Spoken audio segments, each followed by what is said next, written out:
Bos Liverpool tiba-tiba inget pin ATM-nya. Terus Donnarumma juga menggantikan Ederson sampai Anthony yang akhirnya keluar dari zona toksiknya. Oke, kami bahas seputar Deadline Day musim ini di Ruang Pandit.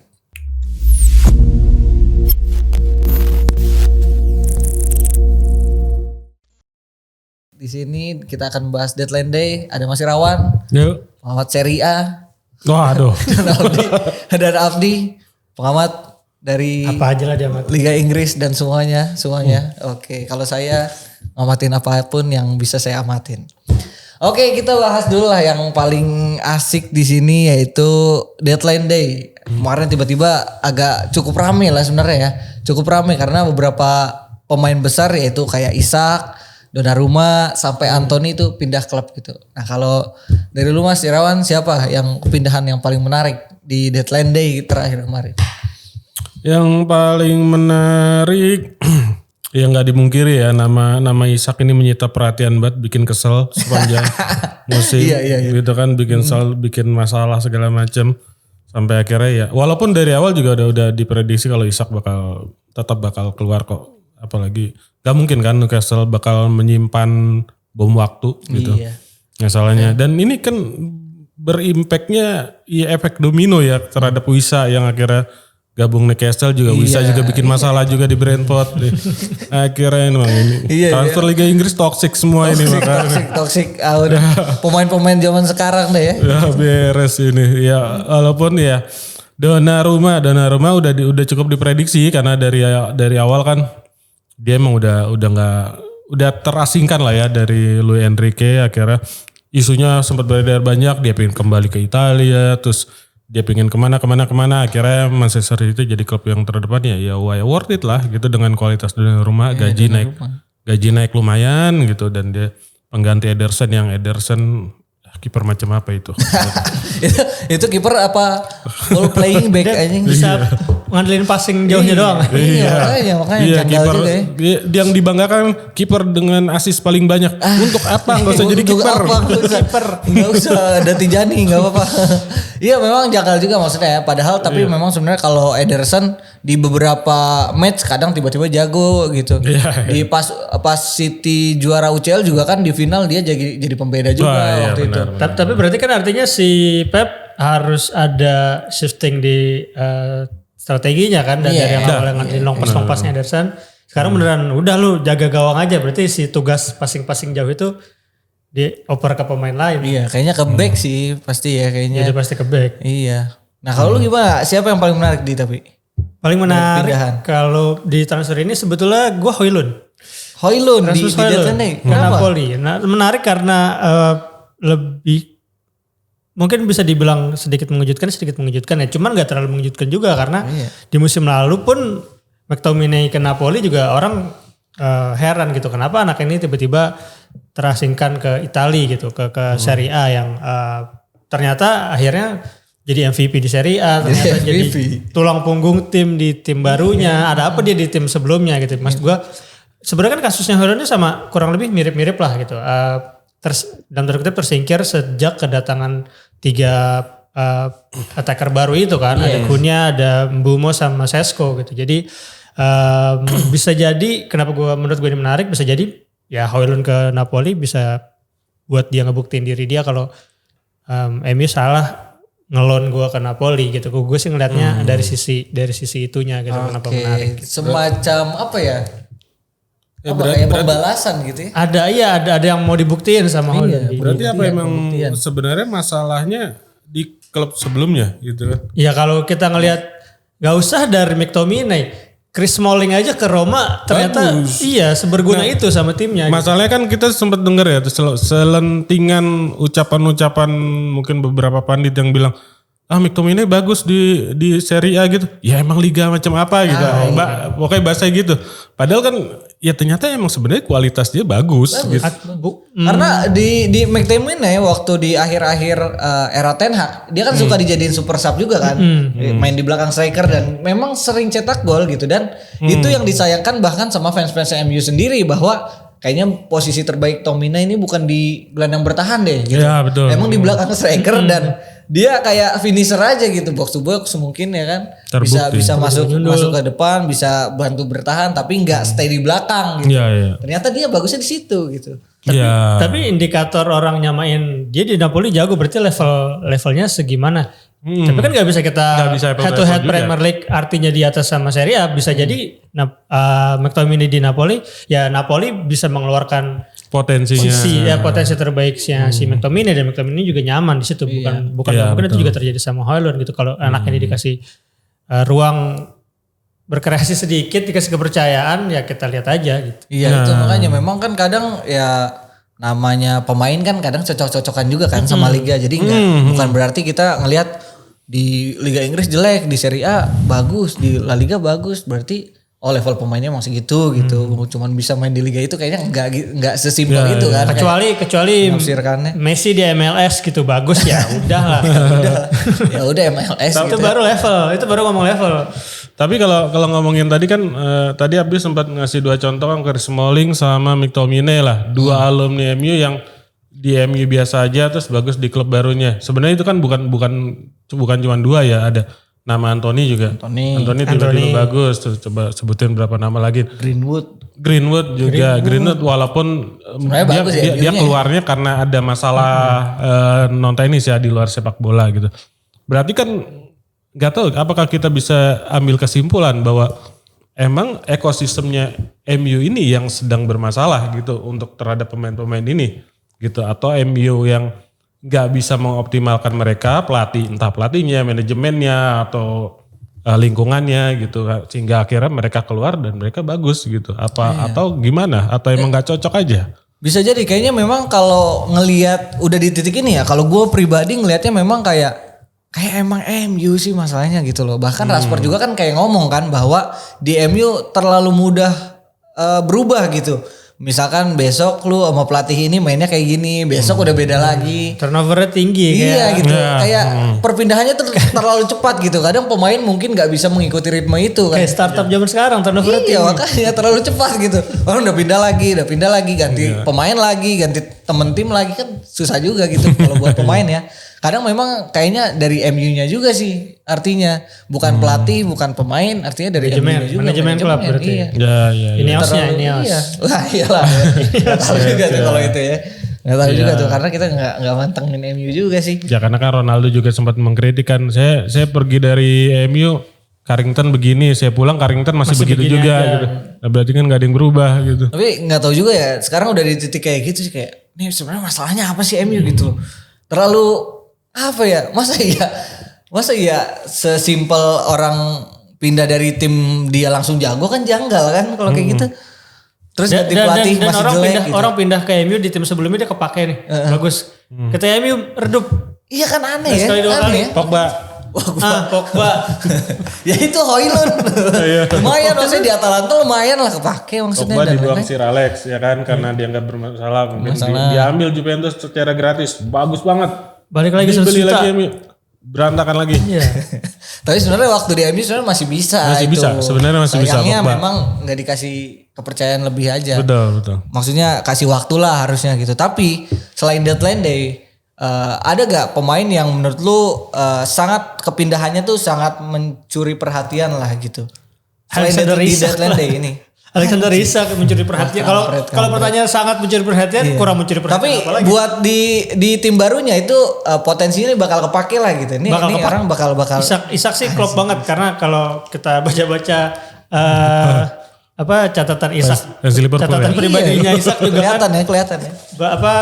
Berapa musim belakangan golnya makin nambah gitu. Dari Liverpool juga kemarin sempat ada berita bahwa under Arne Slot Liverpool itu punya rataan gol terbanyak dibanding dengan manajer-manajer sebelumnya. Jadi ada 2 hal yang klop nih.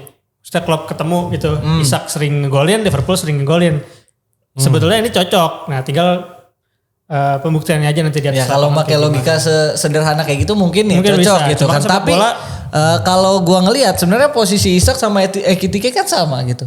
Posisi naturalnya yaitu Solusinya sebagai gimana nomor tuh? 9 dan secara apa ya atribut sebenarnya hampir-hampir mirip juga gitu. hampir mirip. Tinggi cungkring ya kan, Iya. kenceng gitu, finishingnya bagus juga. Nah, lu gimana ngeliatnya? Itu justru ya kalau memang dua-duanya bisa perform jadi keuntungan gak sih buat Liverpool. Jadi gak masalah siapa yang akan dimainin di Carabao, siapa yang akan dimainin di Premier League. Selama memang dua-duanya perform untuk tim, menurut gue bukan sesuatu yang aduh dua-duanya sama nih karakternya sama-sama rotasi, jago. rotasi Jadi rotasinya bakal lebih gampang gitu. Mungkin Isak di Premier League ketika di Liga Champions kan gak masalah juga. Jadi rotasinya jadi lebih gampang. Gitu. Masalah dong.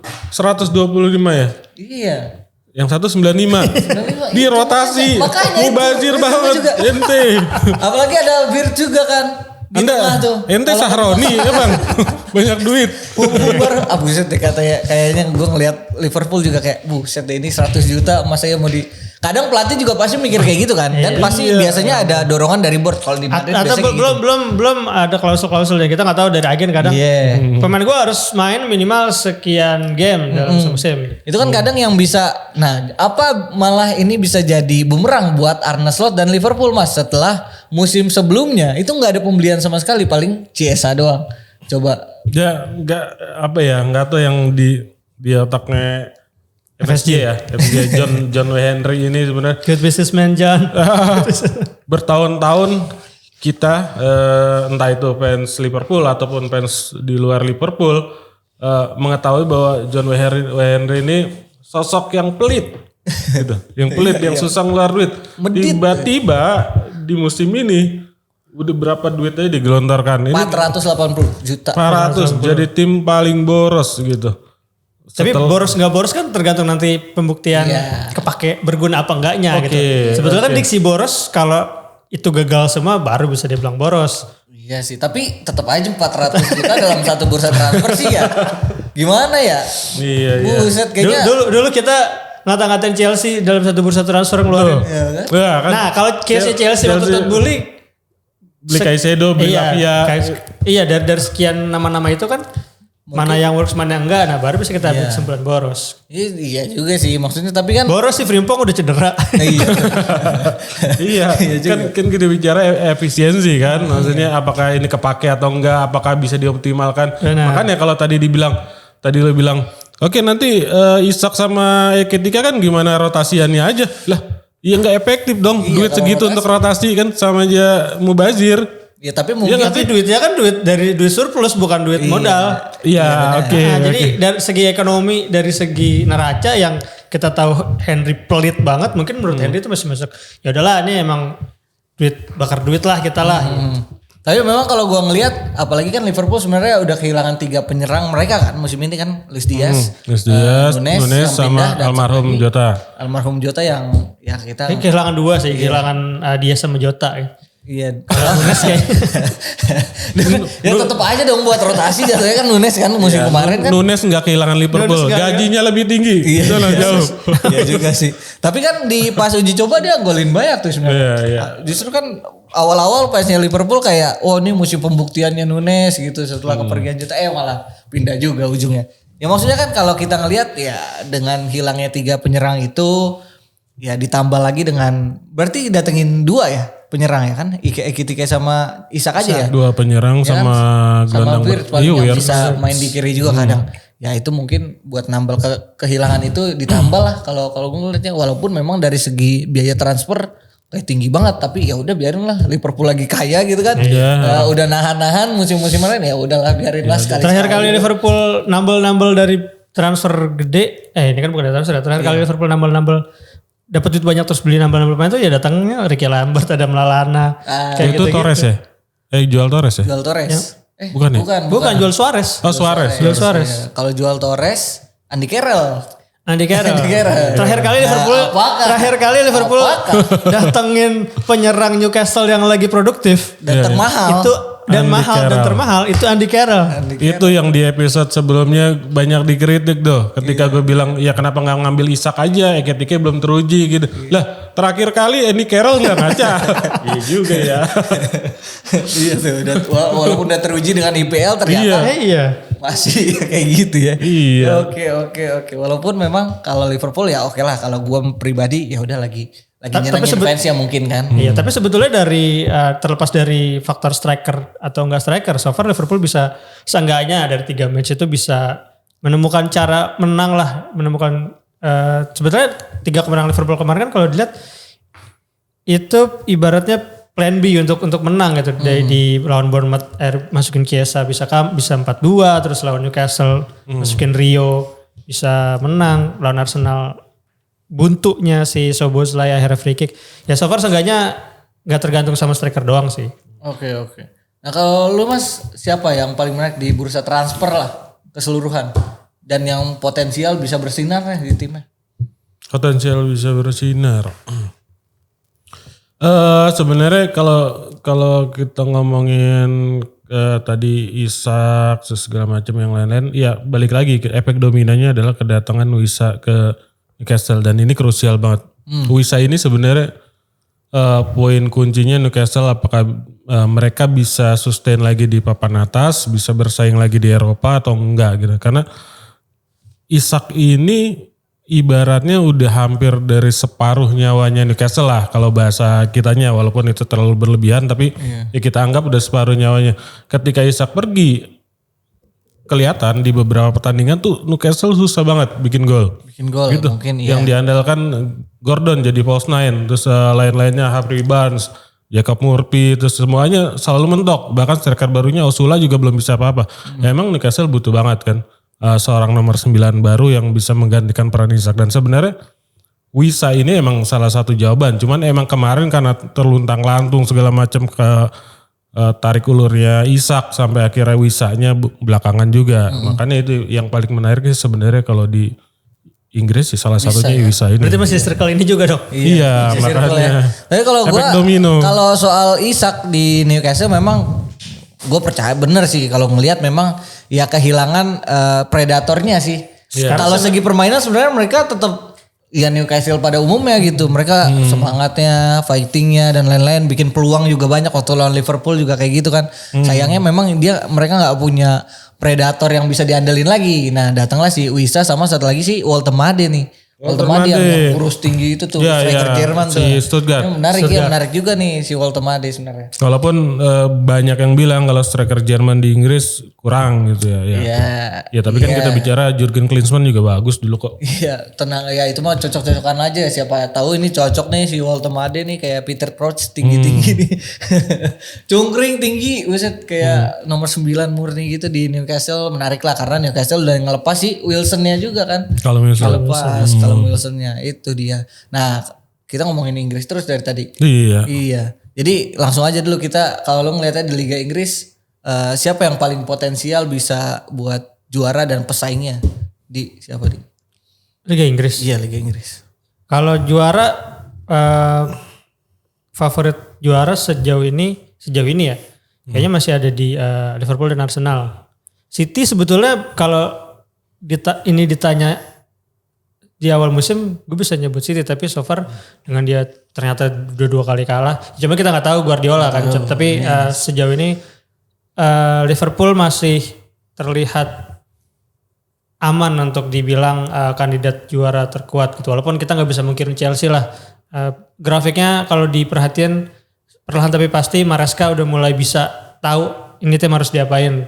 Apalagi setelah juara dunia kemarin kan. Chelsea jadi salah satu tim yang mesti diwaspadain gitu. Walaupun di awal dia sempat seri tapi kan 2 pertandingan belakangan udah mulai menang-menang. Jadi Chelsea berarti ya. Oke. Ya itu. Kalau lu Arsenal sepakat Arsenal dengan permainannya. Kalau kata siapa? Schmeichel membosankan. Iya. Kayak nggak punya nyali emang. Jujur iya, gue akuin iya. Arsenal punya potensi sebenarnya. Oke. Setiap tahun juga punya potensi. Apalagi sekarang kan banyak banget ya pemainnya. Makanya dengan Gyökeres dan wah banyak transfernya oke. Gitu. Dan di beberapa pertandingan awal juga kelihatan makin solid di lini belakang, makin solid di depan. Walaupun Gyökeres baru 2 gol yang kemarin itu, tapi ada potensi lah di dalam dirinya dia. Cuman masalahnya emang Arsenal lagi-lagi konsistensi dan secara mentalitas masih belum bisa dapat untuk bisa bersaing jadi juara ya. Untuk bersaing di papan atas masih sangat bisa untuk juara kayaknya Arsenal akan terus menjadi seperti Arsenal biasanya. Karena butuh satu telur yang pecah gitu gak sih untuk lu harus juara dulu nih. Jadi jadi mentalitinya dapat. Ya mungkin makanya Arteta main kayak gitu setelah musim-musim sebelumnya kan dia kayak yang masih apa ya? Ya udahlah kita main yang cantik gitu-gitu. Nah, udah 2 musim belakangan nih Arsenal main kayak nggak punya nyali gitu ya. Kalau tim besar tuh mereka main aman. Pragmatis banget. Cenderung main aman gitu. Yang penting gue dapat poin lah dari mereka gitu, nggak kalah gitu. Kalau gue ngelihatnya gitu, kalau Arsenal maksudnya mungkin memang Arteta nih ngelihat anjir gue harus juara, udah nggak mungkin nggak juara ini gue, kalau nggak juara gue didepak gitu lah mungkinnya. Jadi ya udahlah mau nggak mau nurunin egonya, dia main pragmatis. Sebenarnya kalau kita ngelihat dari beberapa tahun belakangan kan sebenarnya Arteta punya kemampuan lah buat main yang bagus gitu, main yang enak gitu dilihatnya oleh sama fans juga. Tapi ya buat ngejar juara kayaknya dia nggak bakal pentingin itu. Realistis lah, udah yang penting gue menang lah tiap pekan gitu dah kalau Arteta. Oke, itulah sama lah ya kurang lebih memang kalau karena udah jalan 3 pekan Liverpool, Arsenal, Chelsea ya kan yang masih berpeluang buat juara dan jadi persaing lah utama gelar Liga Inggris musim ini. Nah, coba kita seberang ke yang kompetitif juga yaitu Serie A. Siapa Mas? Serie A. Jagoan nggak yang musim ini yang bakal ini? Kalau dari transfer kan kalau gue ngelihatnya AC Milan ya sebenarnya yang paling gencar gitu sama Napoli mungkin yang paling gencar. Napoli masih akan jadi jagoan utama untuk jadi peraih Scudetto karena dengan keberhasilan dia mempertahankan Conte aja udah sangat positif. Conte ini kan rewel banget ya. Iya tuh rewel. Ketika dia udah jadi juara, tuntutannya tuh akan makin menjadi-jadi.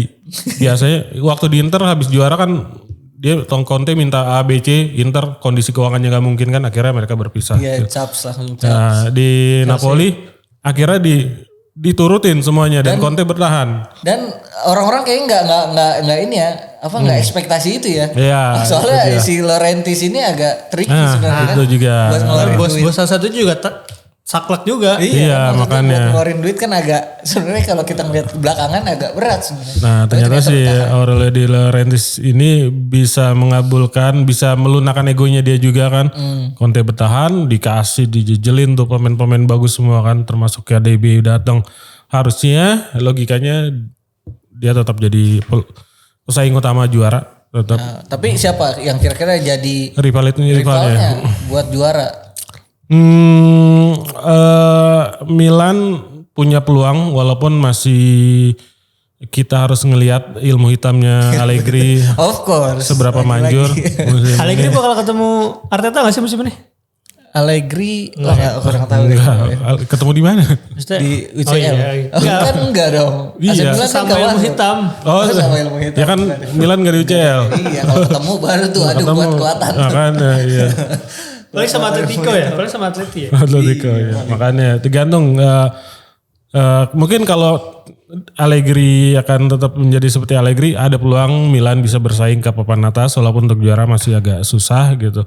Dan Inter juga dalam tahap mengembalikan lagi identitas mereka setelah ditinggal Simone Inzaghi. Kipu belum tahu identitasnya seperti apa gitu. Belum kelihatan, belum kelihatan. Belum terlalu kelihatan, pemain-pemain beberapa ada yang baru, tapi untungnya pilar-pilarnya masih bertahan, Lautaro, Thuram, Calhanoglu, Barella dan lain-lain masih bertahan. Jadi secara mentalitas mereka udah jadilah, masih bisa bersaing untuk papan atas gitu. Paling satunya lagi Juventus yang secara transfernya juga selalu Juventus setiap musim menghabiskan lebih dari 100 juta euro lebih. Tinggal kita lihat seberapa efektif musim ini. Ada Jonathan David, Openda dan lain-lain. Oh, musim lalu kurang efektif ya transfer walaupun banyak juga gitu. Kalau lu siapa berarti? Lebih ke sebetulnya Napoli, tapi lebih ke ngelihatnya Napoli udah tahu gimana caranya juara nih Mas. Karena beberapa musim belakangan setelah sebelumnya juga sempat juara, terus akhirnya kan sebelumnya zaman Higuain, zaman kalau kita kejauhan gak sih kalau gue mundur zaman Marek Hamsik gitu-gitu buat anak sekarang kejauhan. Oh ini yang eranya Maradona ya. Maradona ya kita bahas. Zaman Higuain, Hamsik itu kan sebetulnya mereka ada di papan atas tapi sama gagal terus lah. Entah Juve-nya, entah sama yang lain. Tapi musim belakangan ini Napoli udah tahu gimana cara di atas, tahu gimana caranya memenangkan permainan, tahu caranya gimana juara. Apalagi musim ini Conte bertahan, pemain-pemain penting juga datang ke Napoli musim ini. Jadi gue ngeliatnya Napoli masih jadi kandidat kuat karena itu tadi bukan semata-mata karena transfer, bukan semata-mata karena musim lalu di juara, tapi lebih karena udah mulai nemuin sentuhan ya tahu apa yang harus dilakuin untuk juara Tim gitu. juara ya buat Maksudnya si Conte iya itu. bertahun-tahun di papan atas kalau nggak juara kan sebetulnya stuck gitu aja kayak Arteta. Kalau Napoli Kayak Inzaghi juga ya. Inzaghi sebenarnya banyak di atas ya, tapi juaranya sekali doang kan kalau nggak salah. Simone Inzaghi itu di Italia maksudnya kan karena musim kemarin kan akhirnya ini. Iya, maksudnya itu faktor itu apalagi udah ngelewatin itu Napoli jadi udah secara mental udah teruji jadi Napoli sih kalau ditanya gue Napoli yang Iya, oke sama sih paling Napoli tapi gue berharap mungkin Inter dan AS Roma mungkin itu bisa. kalau nggak aneh-aneh AS juga Roma masih lah, kayak gitu, bisa mungkin masih kayak bisa musim lalu. Kalau AS Roma kira-kira gimana Mas? Apa punya kekuatan kah mereka musim ini? Kekuatan sih ada ya, Gasperini ya pelatih. Siapa yang nggak tahu lah ya. Gasperini. Cuman masalahnya kan datangnya Gasperini ini kan mengubah ya wajah Roma. Roma tuh dari dulu identik dengan permainan pragmatis gitu. Iya. Dari zaman ya Ranieri kemarin juga, De Rossi sebelum-sebelumnya. Datanglah seorang Gasperini yang mengedepankan sepak bola atraktif, menyerang dan lain sebagainya. Berarti ini kan akan mengubah wajah. Padahal di beberapa tahun lalu De Rossi sempat bilang, gampang kok untuk mengembalikan Roma yang terseok-seok ke jalur aslinya gitu. De Rossi yang bilang, De Rossi bilang. Emang jalur aslinya Roma di mana Mas? Tinggal kembalikan Roma ke DNA-nya mereka dengan permainan pragmatis seperti biasa dari zaman Capello dulu segala macam. Jangan ubah Roma menjadi Roma yang menyerang, Roma yang menghibur, Roma yang atraktif dan lain sebagainya gitu. Dan kemarin Ranieri terbukti sebenarnya berhasil ya. Berhasil, iya. Nah makanya itu pertanyaannya kita lihat gimana Gasperini. Gasperini kan ditunjuk sama Ranieri kan sebenarnya. Lupa Bukan tuh, enggak kayaknya sih. Oh salah dia ada rekomendasi deh. Mungkin Jatuhnya ya. kayak Mungkin Sir Alex direkomendasikan. David Moyes. Yang gue tahu Gasperini merekomendasikan Ivan Juric ke Atalanta karena anak muridnya langsung tuh Oke. Ivan Juric bukan sebelumnya juga di Roma ya? di Roma. Di Roma kan? Oh, ya begitulah Italia dengan Emang hidup kenalannya temannya iya begitulah. Sama mirip-mirip lah dengan Indonesia yang kayak gitulah. Maksudnya muter-muter aja gitu pelatihnya. Oke berarti ya Roma masih bergumul dengan itu ya. Masih harus fighting dengan Benny Dolo bawa Firman Utina. itu.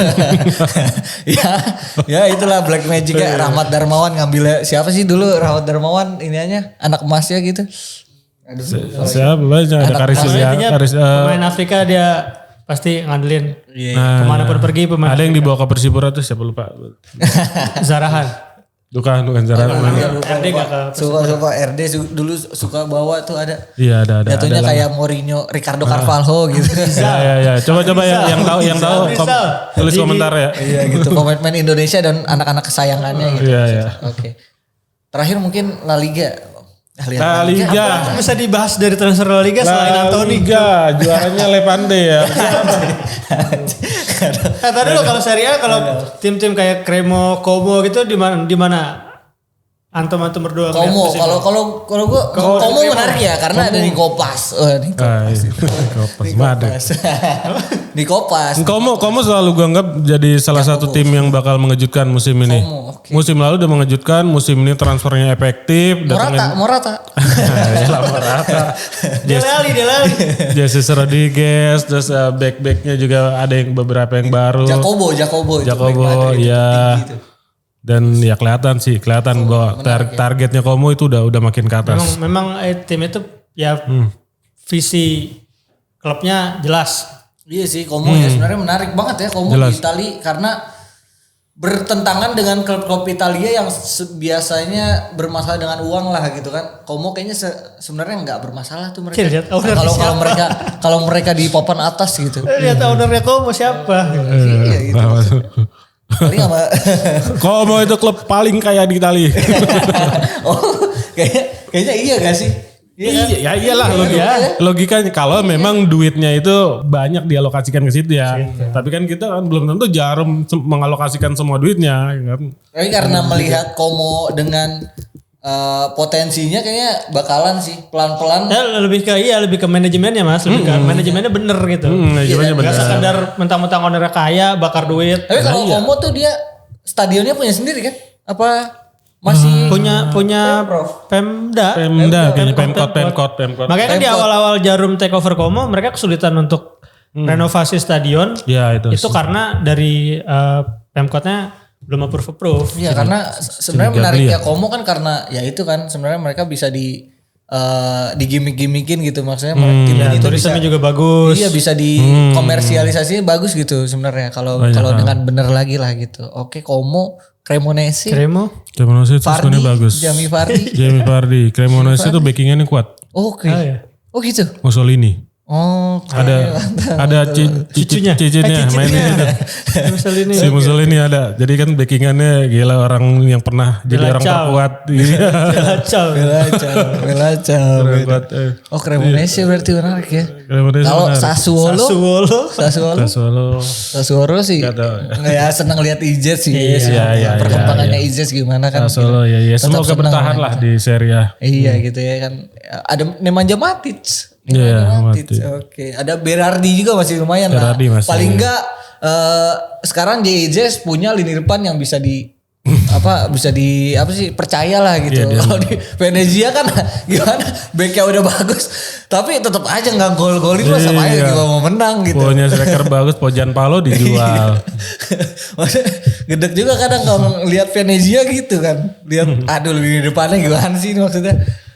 Kalau Sassuolo paling enggak masih ada Berardi lah yang aroma-aromanya kayak Mahrez waktu di Leicester masih bisa dimanfaatin, masih bisa dipercaya lah gitu di depan.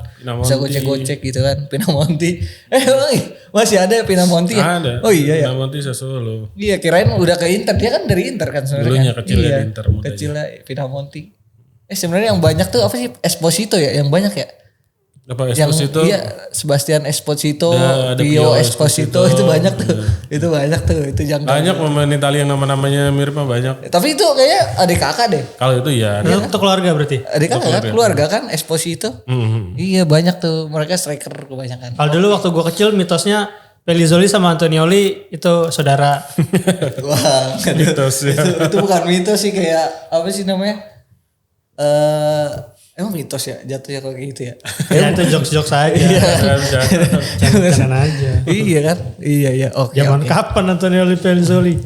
Oke, tadi sebenarnya IPL dan Serie A udah mulai ke peta ya, karena udah mulai ya. Harusnya. Karena udah maksudnya dan nanti mungkin kalau prediksi juara bisa kita lihat lagi ketika Desember atau Januari Ya, nanti ya kan baru bisa diprediksi lagi. Paling ya tiap minggu kita bahas aja perkembangan dua liga ini karena paling ketat sebenarnya. Kalau La Liga kan kita menariknya Madrid sama Barcelona aja gitu. Susah gitu. Bundesliga Kevin Dix baru 2 match itu liga ketat juga tuh kayak Liga Super tuh berdua match Gimik doang itu ngerekrut Ten Hag itu. iya parah banget iya sih parah banget. Oke, cukup sekian pembahasan kita di bursa transfer dan juga preview liga-liga dan juga apa tadi terakhir kayak kandidat-kandidat juara dari Pandit Football. Sampai jumpa di episode selanjutnya.